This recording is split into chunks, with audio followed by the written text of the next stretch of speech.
Savez comment fonctionne? Je parle toujours d'orbite géostationnaire pour dire la charge que peut envoyer le lanceur sur cette orbite. Et justement, Ariane 5 peut envoyer 21 tonnes en orbite basse terrestre, environ 400 km, et 9,6 tonnes en orbite géostationnaire pour un lancement simple et 9,1 tonnes pour un lancement double. Il permet d'envoyer 23 tonnes en orbite basse terrestre à partir de 100 km et 8 tonnes en orbite géostationnaire à 35 786 km d'altitude, qui est une altitude particulière dont je vous parlerai dans une vidéo dédiée. Mais c'est quoi l'orbite géostationnaire?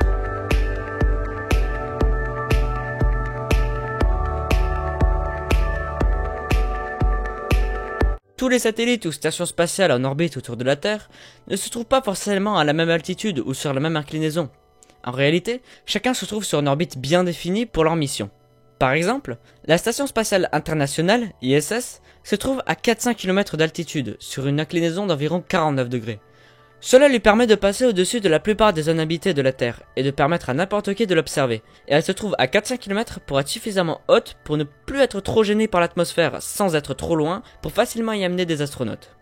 Par contre, un satellite de communication qui sert à communiquer, ouais, logique, sera placé à 35 784 km sur une inclinaison de 0 degré, c'est-à-dire au niveau de l'équateur. À cette altitude, le satellite tourne autour de la Terre à la même vitesse qu'elle tourne sur elle-même, ce qui fait qu'il reste au même endroit au-dessus d'elle.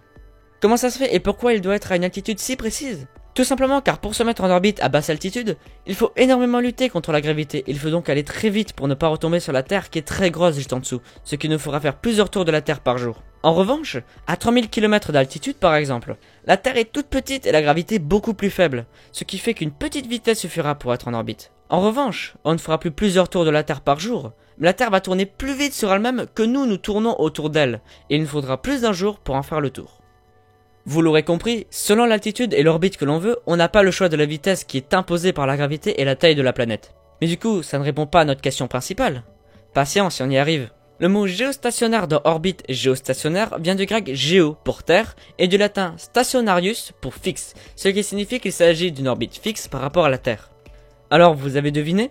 Eh oui, il s'agit d'une orbite qui nous donnerait une vitesse égale à celle de la rotation de la Terre, ce qui ferait qu'on resterait fixe au-dessus d'un point de la Terre.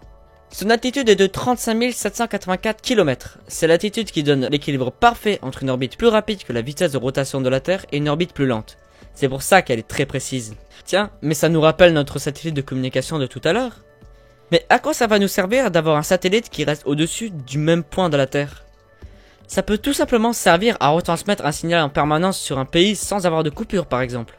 Imaginons que je veux diffuser mes vidéos sur toutes les télévisions de France.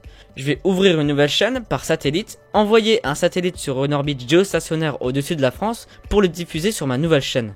Mais ce n'est pas si simple.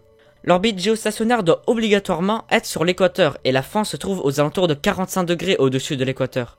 Qu'est-ce qui m'empêche de changer l'inclinaison de l'orbite pour mettre mon satellite au-dessus de la France? Tout simplement l'orbite elle-même.